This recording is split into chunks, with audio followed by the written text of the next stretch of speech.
Welcome to law legends. इस video में हम section 194R deduction of tax on benefit और perquisites in respect of business और profession of income tax act 1961 पर discuss करेंगे। Section 194R के अनुसार यदि कोई पर्सन किसी रेसिडेंट पर्सन को बिजनेस या प्रोफेशन के दौरान कोई बेनिफिट या परक्यूसिट्स प्रोवाइड करता है और वह बेनिफिट मनी में कन्वर्ट हो या ना हो, तो बेनिफिट प्रोवाइडर बेनिफिट या परक्यूसिट देने के पहले इंश्योर करेगा कि एग्रीगेट वैल्यू यदि 20,000 से एक्सीड करती है तो पूरी एग्रीगेट वैल्यू पर 10% की रेट से टीडीएस डिडक्ट किया गया हो। एप्लीकेबिलिटी: यह सेक्शन 1 जुलाई 2022 से एप्लीकेबल है। इस सेक्शन में पेई का मतलब रेसिडेंट पर्सन से है। इस सेक्शन में पेयर कोई भी पर्सन हो सकता है, बट इंडिविजुअल या एचयूएफ पर टीडीएस डिडक्ट करने की लायबिलिटी तभी आएगी जब उनका प्रीवियस फाइनेंशियल ईयर में ऑडिट हुआ है और इस साल टीडीएस डिडक्ट करने के लिए लायबल होंगे। नेक्स्ट पॉइंट, बेनिफिट्स या परक्यूसिट्स के कुछ एग्जांपल। बेनिफिट या perquisites not defined in the act, but कुछ एग्जांपल ऐसे हो सकते हैं, मतलब एक्ट में डिफाइंड नहीं है लेकिन हमने ऐसा सोचा है कि ऐसे एग्जांपल हो सकते हैं। टीवी, कार, कंप्यूटर, गोल्ड इत्यादि के रूप में बेनिफिट देना, यह बेनिफिट कैश या काइंड किसी भी फॉर्म में हो सकते हैं। नेक्स्ट पॉइंट, रिसिपेंट और उसके रिलेटिव के लिए सर्टेन टारगेट अचीव करने पर ट्रिप स्पॉन्सर करना। नेक्स्ट पॉइंट, किसी इवेंट के फ्री टिकट प्रोवाइड करना। नेक्स्ट पॉइंट, मेडिकल प्रैक्टिशनर को मेडिसिन के फ्री सैंपल प्रोवाइड करना इस डेफिनेशन में कवर हो सकते हैं। रिसिपेंट को जो भी बेनिफिट प्रोवाइड किए जा रहे हैं उसका वैल्यूएशन फेयर मार्केट वैल्यू पर किया जाएगा। यदि बेनिफिट प्रोवाइडर कहीं और से परचेस करके बेनिफिट प्रोवाइड कर रहा है तो बेनिफिट की वैल्यू परचेस प्राइस होगी, और यदि बेनिफिट मैन्युफैक्चर करके प्रोवाइड कर रहे हैं तो जो अमाउंट कस्टमर से चार्ज करेंगे उसी बेनिफिट की वैल्यू कंसीडर किया जाएगा।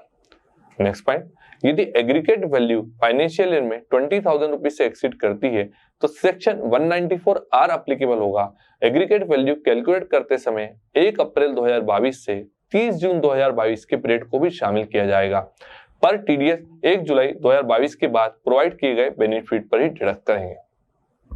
एग्रीगेट वैल्यू में जीएसटी अमाउंट इंक्लूड नहीं होगा। नेक्स्ट पॉइंट, यदि बेनिफिट पूरी तरह से काइंड में है तो पहले इंश्योर करना होगा कि रिसीवर ने उतना टीडीएस अमाउंट का चालान एज एडवांस टैक्स पे कर दिया गया है। यदि बेनिफिट मॉनेटरी वैल्यू में है तो टीडीएस अमाउंट पे करना होगा, या पार्टली इन काइंड और पार्टली मॉनेटरी वैल्यू में है और टीडीएस लायबिलिटी मीट करने के लिए सफिशिएंट अमाउंट नहीं है तो बेनिफिट प्रोवाइडर बेनिफिट्स को रिलीज करने के पहले इंश्योर करेगा कि रिसिपेंट ने एडवांस टैक्स पे कर दिया है, या फिर बेनिफिट प्रोवाइडर ने टीडीएस पे कर दिया है गवर्नमेंट को, या टीडीएस को भी बेनिफिट कंसीडर करेंगे। कुछ इंपॉर्टेंट पॉइंट यहाँ डिस्कस करते हैं। बेनिफिट या परक्यूसिट्स कैश में हो या काइंड में टीडीएस डिडक्ट करना होगा, मतलब मोड ऑफ पेमेंट इंपॉर्टेंट नहीं है, बेनिफिट इंपॉर्टेंट है। यदि बेनिफिट कैपिटल असेट्स के फॉर्म में दिया जाता है तो भी इस सेक्शन में टीडीएस डिडक्ट करना होगा, मतलब इस सेक्शन में बेनिफिट मिलना जरूरी है। नेचर ऑफ असेट्स कुछ भी हो सकती है। नेक्स्ट पॉइंट, यदि सोशल मीडिया इन्फ्लुएंसर पर्सन को कोई प्रोडक्ट मैन्युफैक्चरिंग कंपनी प्रोवाइड करती है सर्विस रेंडर करने के लिए और सोशल मीडिया इन्फ्लुएंसर ने वह प्रोडक्ट वापस नहीं किया है तो इस सेक्शन में परक्यूसिट उसे मान लेंगे और इस सेक्शन के अंतर्गत वहां पर टीडीएस डिडक्ट होगा।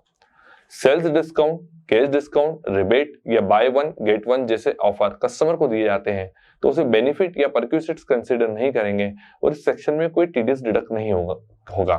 पर इसके अलावा सेल्स से रिलेटेड कोई अदर बेनिफिट पर रिलैक्सेशन या एक्सटेंशन नहीं मिलेगा, मींस टीडीएस डिडक्ट करना होगा। जैसे एक शॉपकीपर ने एक मोबाइल के साथ एक मोबाइल फ्री स्कीम में दिया तो टीडीएस डिडक्ट नहीं करना पड़ेगा, पर एक मोबाइल के साथ एक वाउचर मिला जिसके थ्रू कस्टमर को एक कार मिली तो ऐसी कार को हम बेनिफिट मानेंगे और इस सेक्शन में शॉपकीपर को जिस व्यक्ति को कार दे रहा है वहां पर उसे टीडीएस डिडक्ट करने की लायबिलिटी आ जाएगी।